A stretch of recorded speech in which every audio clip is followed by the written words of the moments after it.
China is getting ready to hand over the newly constructed ECOWAS headquarters to the West African regional body. And I'm going to need ECOWAS to do a thorough sweep of the building before moving in. And by sweep, I don't mean with mobs and brooms. I mean doing an intensive counter-surveillance protocol to raid the building of all espionage devices that may be hiding in the building. And I'm not saying this to be hyperbolic. China actually inputted spying devices in the African Union headquarters they constructed in 2012. And for 5 years, China used those devices to spy on Africa. And when AU found out, they had to clean up the building of all IT devices in 2017. So, ECOWAS need to make sure that history doesn't repeat itself. My name is Tony. I'm a Ghanaian writer who lives in the US. On this channel, I talk about geopolitics and trade from the perspective of an African. And so, if you're into intellectual conversations, subscribe to this channel. And usually I say I talk from the perspective of an African because my interest is Africa. I don't care about US, I don't care about China, I don't care about Russia. If the interest of these countries is not aligned with Africans, they are not good for us. All right? Now, let's get into the espionage history of China in Africa, and then after that, we'll get into the ECOWAS headquarters. So, when African Union was founded in 2004, we needed a new headquarters because, African Union was founded from OAU. And so the OAU headquarters was old by the time African Union was founded, and China offered to build us a new ultra-modern headquarters. And China is like Africa's largest trade partner, so why not? And in 2012, China handed over the newly constructed AU headquarters to us.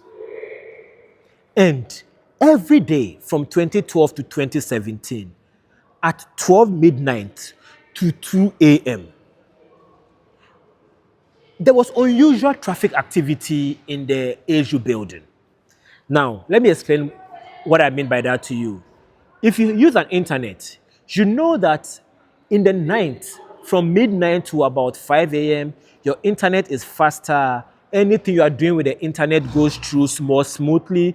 This is because there is less internet activity in the middle of the night. Why? People are sleeping. People use the internet when they are awake, mostly. And so when there is too much traffic in the middle of the night, it's cause for suspicion. But AU didn't notice this until 2017, when engineers found out that the reason why we are paying so much for internet is because we are using too much internet at midnight. And the offices are closed at midnight. So what is happening? That is when they tracked what was happening and found out that every day for 2 hours, every thing that was done using the internet in the AU building was transmitted from Addis Ababa in Ethiopia to Shanghai, China. So it's like AU was working and was giving daily reports on their work to China.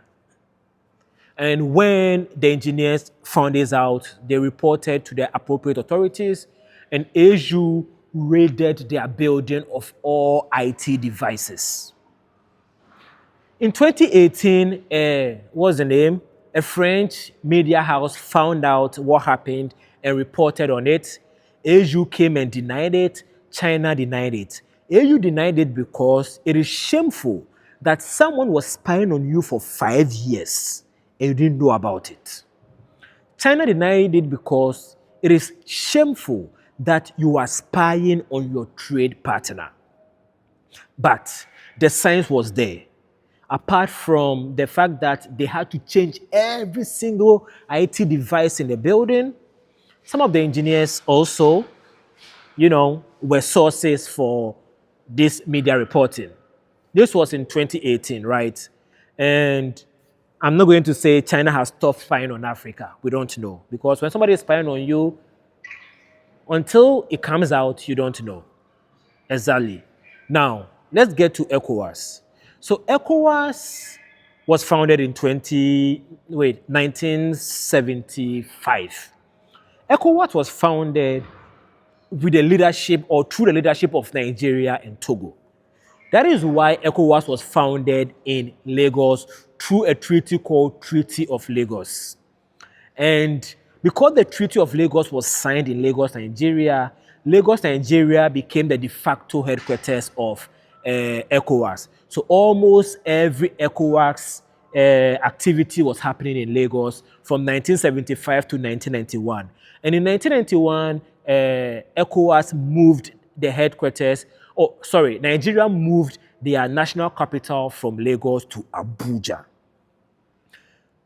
And so because all the members or ECOWAS essentially works together with the government of Nigeria, when Nigeria moved their capital to Lagos, to Abuja, ECOWAS headquarters also moved to Abuja. But it was in the middle of the 90s when ECOWAS founded the ECOWAS Commission that Abuja became sort of formally the capital or the headquarters of ECOWAS. So from the 90s onwards, Abuja is the headquarters of ECOWAS. But headquarters is generally just in name. Why? Because ECOWAS doesn't have one building that serves as its headquarters in Abuja. It has the secretariat and several offices. But these headquarters, these offices are scattered across several buildings in, in Abuja. So it's like, Ghana, we have several ministries. And the ministries have their buildings. But all the buildings are located at a specific place called ministries. That makes it easy for you to deal with several ministries at the same time.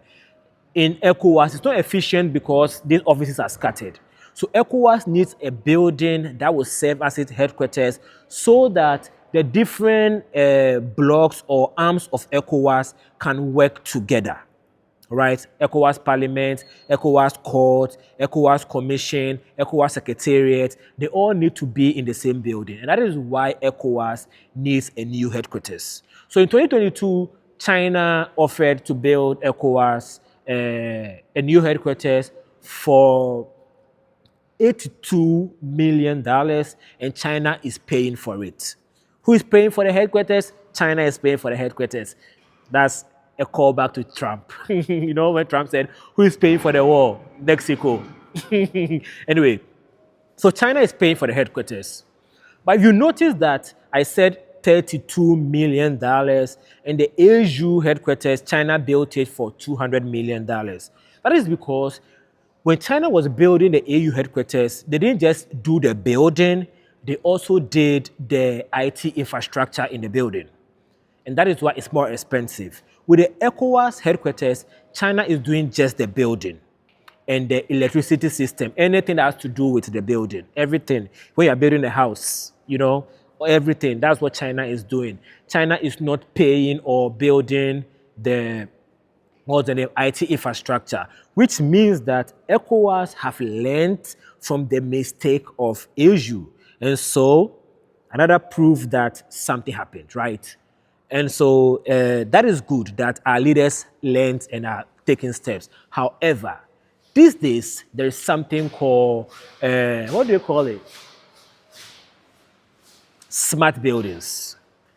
Those of you who have money, you have smart fridges in your house that uses internet. You have smart TV that uses internet. You have smart smart lights that uses the internet. How do smart lights use internet? When you tell Alexa, turn off the lights. Your light has to be connected to the internet for Alexa to turn it off. You understand that? What I'm trying to tell you is that the fact that China is not doing the IT infrastructure doesn't mean that China will not have any espionage vector in this building.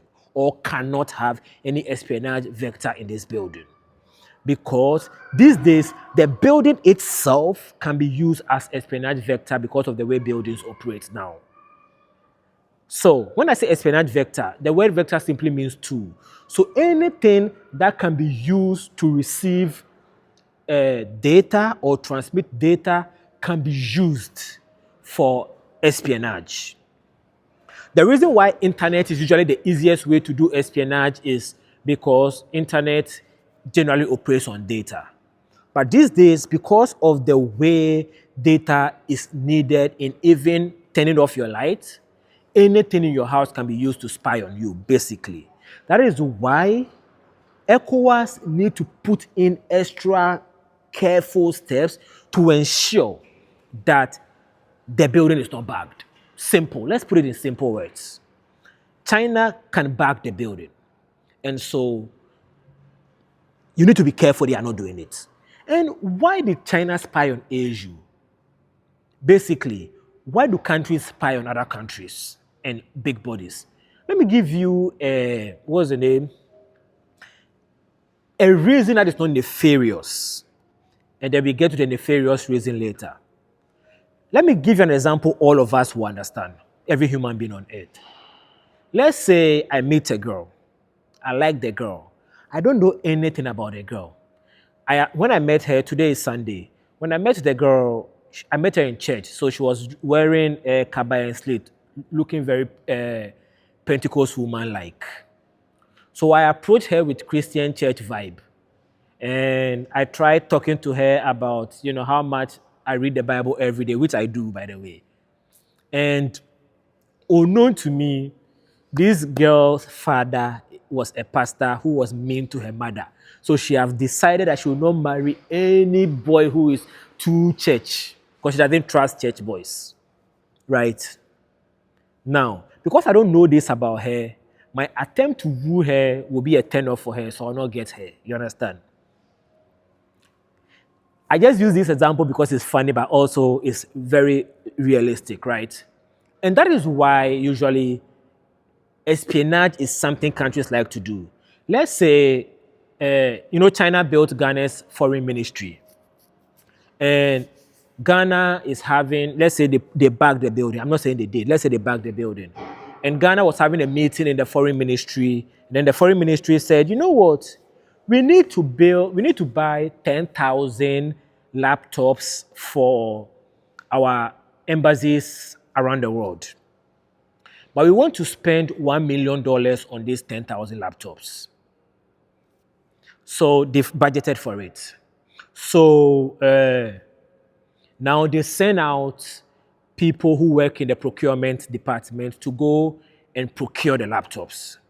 And because China have bagged the building, China knows how much Ghana is willing to spend on laptops.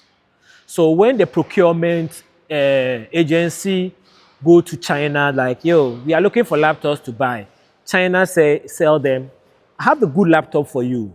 I'm willing to sell it to you for $900,000. What do you think will happen? These procurement people will look at each other and be like, this is way below our budget. We want it, we will take it. Now, they go to Japan. Japan is not spying on us, so Japan does not know. And then Japan says, oh, we have better laptops for you. We are going to sell it for you for $1.5 million. Way above budget. Who do you think they are going to go for? Based on the money. This is a simplistic way of explaining it. China, because China had information, so China was able to tailor their solution to meet what the people want. You understand? People do this all the time. That's how insider trading and all these things happen. That is bad, but it's not that crazy. Let me give you another example that is nefarious.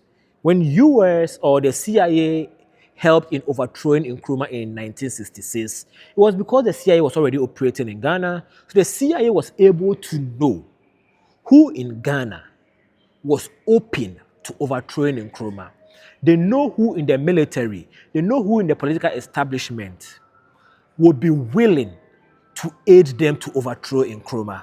You understand what I'm saying with this? So, if a country has information on you, if they want to target you, like the Trump and Venezuela, they can do that if they already have the information on you. So information in power is power in global politics.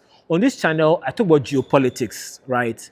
The reason why I talk about geopolitics is I've realized that Africans underrate power in foreign policy. There's a lot of power play going on in the world, and we are not powerless. The reason why China is spying on us is not because we are powerless. No, we are not powerless. That is why they need information to subdue our power. That is why it is important that we stop them from having information from us that we don't want to share with them. People should only have information on you that you want to share with them, basically. And that is why ECOWAS needs to be careful about the building they're about to receive from China. Make sure that the building will not be providing China with information that you do not intend to give to China. All right. Thank you for watching, and subscribe to my channel if you are interested in more intellectual conversations like this. I'll talk to you later.